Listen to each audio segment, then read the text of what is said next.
சென்னையில் இரவு நடந்த பயங்கர விபத்து. சென்னையில் புறநகர் ரயில் போக்குவரத்து முக்கியமானதாக உள்ளது. தினம்தோறும் ஏராளமான பயணிகள் இந்த போக்குவரத்தை நம்பியே உள்ளனர். அதேபோல் சென்னையில் கடற்கரை, தாம்பரம் மற்றும் கடற்கரை, வேளச்சேரி ஆகிய ரயில் போக்குவரத்து பிரதானமாக உள்ளது. இதில் கடற்கரை முதல் வேளச்சேரி வரை பறக்கும் ரயில் பாதையாக உள்ளது. இதனிடையே பயண நேரத்தை குறைக்க வேளச்சேரி முதல் செயின்ட் தாமஸ் மவுண்ட் வரை 5 கிலோமீட்டர் நீளத்திற்கு பறக்கும் ரயில் பாலம் அமைக்கப்பட்டு வருகிறது. கட்டுமான பணிகளில் 4.5 கிலோமீட்டர் நீளத்திற்கு முடிவடைந்த நிலையில் 500 மீட்டர் தொலைவிற்கு ஆதம்பாக்கம் ஏரியில் இருந்து செயின்ட் தாமஸ் மவுண்ட் ரயில் நிலையத்தை இணைக்கும் பால கட்டுமான பணிகள் நடைபெற்று வருகின்றன. இந்த நிலையில் ஆதம்பாக்கம் அருகே தில்லை கங்கா நகரில் அமைக்கப்பட்டு வரும் பறக்கும் ரயில் பாலம் கட்டுமான பணிகளில் இரு தூண்களுக்கு இடையேயான மேற்பரப்பில் தண்டவாளம் அமைக்கும் பணி மேற்கொள்ளப்பட்டு வந்தது. திடீரென இரு தூண்களுக்கு இடையேயான பாலத்தின் மேற்பகுதி இடிந்து விழுந்தது. கிட்டத்தட்ட 80 அடி நீளமுடைய பாலத்தின் மேற்பகுதி அப்படியே இடிந்து விழுந்ததால்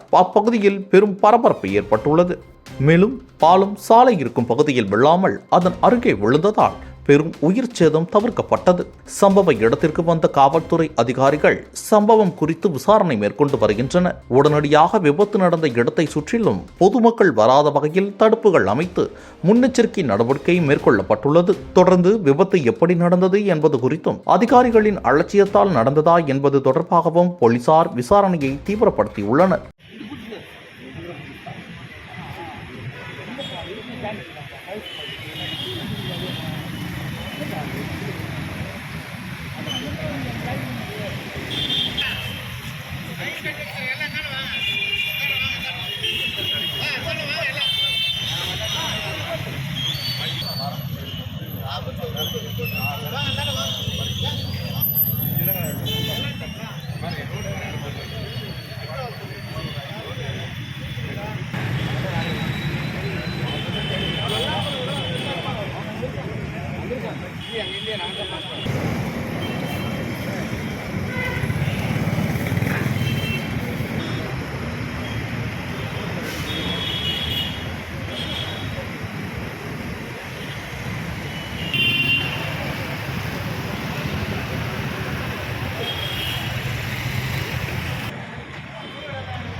பார்த்து பார்த்து